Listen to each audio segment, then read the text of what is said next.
Only 10 years after they rebooted the Jurassic Park franchise with Jurassic World, they thought it was time for another fresh start for the franchise. Because why not? It's already been 3 whole years since that last trilogy wrapped up. People are starting to forget about us. Of course, they're not calling Jurassic World Rebirth a reboot. They're saying it's a, quote, standalone sequel to Jurassic World Dominion. So you've got the reboot trilogy and a singular sequel, but not just a quadrilogy or whatever a 4-movie series would be called. A trilogy and then a sequel. Got it.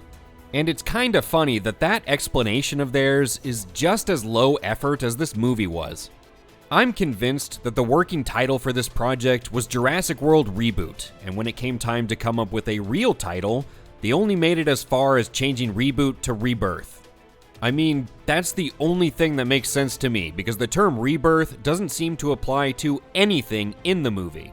I guess it's a title that refers to this movie's place in the Jurassic story, rather than the story in the actual movie, which is stupid. And I'm still trying to wrap my head around why this movie was even made. It's not like it's got some engaging story to tell. Its low-stakes story is hardly worthy of a graphic novel, let alone a summer blockbuster. Despite the events of this movie occurring 5 years beyond the events of Jurassic World Dominion, I'd be damned to find any actual connection to that movie other than the movie's title. And probably worst of all, Jurassic World Rebirth doesn't have some overarching message it's even trying to deliver.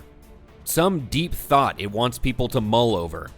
No. Long gone are this franchise's musings on the idea of humanity's right or moral authority to play God with science. Instead, the closest this movie comes to any kind of message is some stumbling, oddly giddy diatribe on choosing socialism over capitalism. And I haven't even gotten to the problems with this movie's tone, its lame characters, and all the other stupid stuff. Man, Jurassic World Rebirth really did suck big, scaly dino ass. And for a movie that didn't really go out of its way to suck like some others do, it's pretty astounding how bad it ended up being. Anyway, we'll talk all about this twisted creation of man after we get in a recap of the story. So you see those ripples in the water? That would be the Spoilerosaurus Rex approaching. We begin our story in a time where humans have acclimated to dinosaurs being an ever-present reality of their lives. Although our climate has forced most of them toward the steamy regions near the equator. Some corporate type is recruiting for a simple retrieval mission, bringing in Zora, some mercenary type, and Dr. Henry Loomis, a scientist type, if the doctor part didn't give that away. For you see, this company is looking to retrieve samples from 3 of the largest dinosaurs still around, a mosasaur, a titanosaur, and Quetzalcoatlus. Given the nature of this franchise, you're probably thinking that this company is looking to steal their genetic information to start their own Jurassic Park. Or perhaps this movie is going to go in a new direction, maybe collecting genetic data to use it to wipe out all of the dinosaurs still roaming the Earth. But you'd be wrong on both counts. Because instead, their goal is to retrieve samples from these 3 dinosaurs that have the biggest hearts so that they can find a way to fight heart disease. Yes, really. I can only assume that they didn't just go after Lizzo's enlarged heart because she's in her Ozempic era, but I digress. They fill out the rest of their team with characters who have some loose, largely unexplained history with Zora, and it's probably for the best that we don't learn more about them because why flesh out characters that are just here to be fleshy dino snacks? They retrieve the sample they need from the mosasaur, and through a confluence of stupid events, they get marooned on some island that's new to the franchise, alongside a family whose sailboat was capsized by a mosasaur. But the 2 groups get split up anyway, so who cares about them? And just as a side note, it's funny to me that when the 2 groups get split up, they get perfectly split up along the lines of their pre-existing groups. Like, wouldn't it make for a better story that Dora the Explorer gets mixed into the retrieval team while Zora gets stranded with the family? I don't know, just to mix things up, create conflict, or drama, or simply to make their objectives harder to achieve?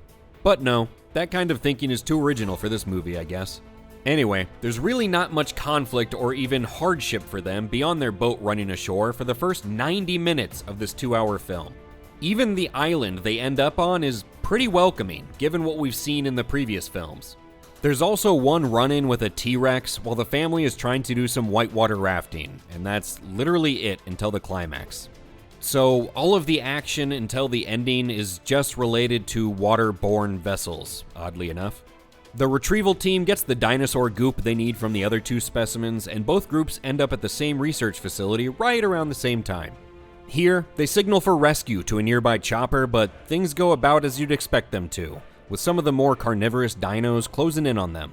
And lurking around this research station is a massive new dino, called the D-Rex, which makes sense because it looks like an uncircumcised D. You know, actually, it looks like a dead ringer for a mix between a xenomorph and the original Rancor from Return of the Jedi. Now, I think this new dinosaur's big reveal was supposed to be a big deal, but they spoiled the dinosaur themselves before the movie's release with this poster, so good job. And this thing eats the helicopter, forcing everyone to flee for the docks, where a boat is just sitting there for them. Why this wasn't their original plan, no one can say. Now, so far, it sounds like this movie doesn't have much in the way of a villain outside of the dinosaurs, and you could be forgiven for thinking that. Because it turns out the corporate guy who put together this expedition is this movie's villain, despite him only really acting like one for about 5 minutes total. He even kind of helps Zora at the end, so to say he was a weak villain would be an understatement. Anyway, in true Jurassic Park villain fashion, he tries to escape on his own and gets eaten by the Rancor morph. Wow, who saw that coming?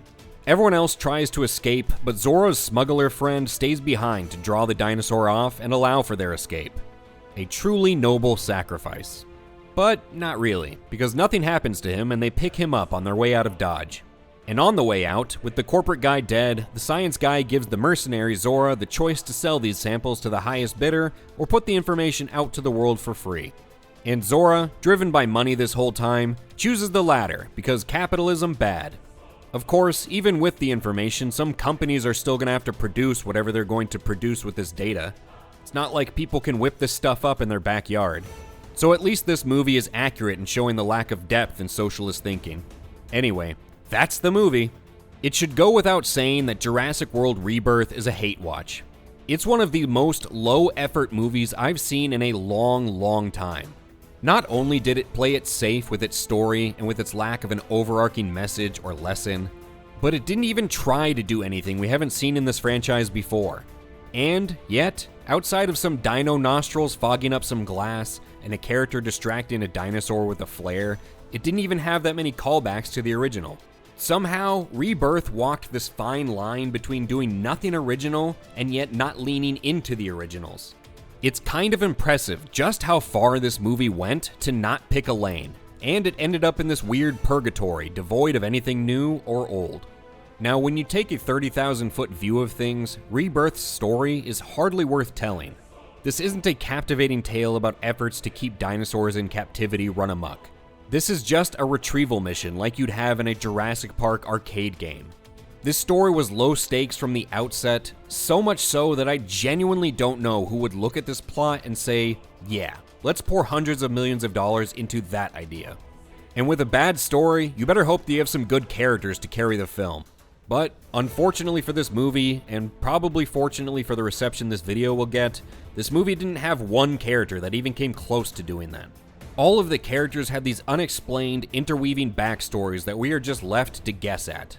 And even without doing anything to make us care about them, the movie still proceeds to put them in scenes and situations where we're expected to feel things about them. Like we're supposed to imagine the hardship they've gone through, or care when someone dies when we didn't even know their name. No, these characters from top to bottom were just lame. And the dinosaurs only feasted on their usual fare, eating those previously mentioned characters whose names we don't even know. And the villain, of course. But that's it. Not that you would care about any of the other characters, but none of the characters the movie wanted you to care about died. Or even came close to it, for that matter. You never felt like any of those characters were in real danger, and that's so antithetical to the whole idea of the Jurassic Park movies that it's just dumbfounding anyone thought this was okay. And the entire tone of this movie was way off. Everyone was so goofy and lighthearted the whole time. Sure, the originals had their share of humor, but it was well worked into the story, only there to ease tension here and there. It never took away from the dire circumstances the characters found themselves in. But this movie's goofy dialogue and its attempts at humor and lighthearted moments totally undercut the characters, the dangerous circumstances they're supposed to be facing, and the seriousness of their situation. And if a movie can't even take its own perilous story seriously, how the fuck are we supposed to? ScarJo's character never got serious. She spent the entire 2 hours trying to be cool and aloof. And it's not like the humor was any good either. I think there was one joke that landed in the entire 2 hours. And to give you an example, one of this movie's attempts at humor was just a guy chewing an Altoid for 15 seconds. Yeah, that's the comedic genius they thought was worth casting aside the perilous tone of the originals for. And there was so much more stupid stuff in Rebirth. Like someone bumping into someone else and that person flying 15 feet off the boat and that being a catalyst for formative events of the story. Or a product placement Snickers wrapper being responsible for getting someone eaten. And the scientist falling 200 feet and taking 0 damage. The entire movie is like this. And yet, they say this is supposed to be a fresh start for the franchise. But a fresh start with what? The characters suck ass, the story didn't set anything up to build off of. This movie is just a total one-off that's better off being forgotten rather than a launching pad for anything.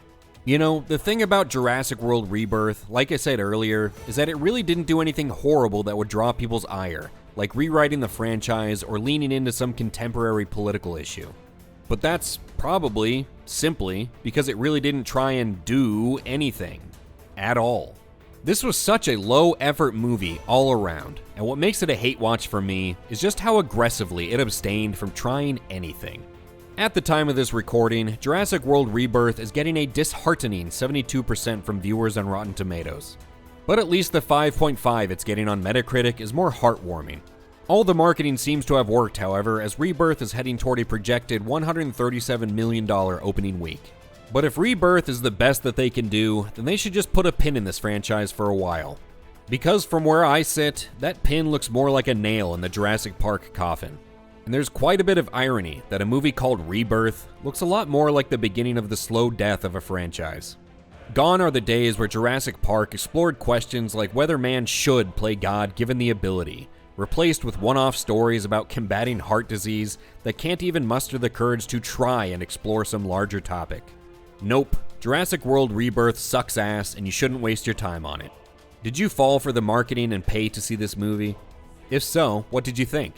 If they're going to use this film as a launching pad for more movies, which disease should the next movie try and cure? Erectile dysfunction? Restless leg syndrome? Let me know in the comments below. And remember to like the video if you liked it and subscribe to Hatewatchers for reviews of other current shows and movies. Thank you for putting more effort into this video than they did this movie with me today, and I'll catch you on the next one.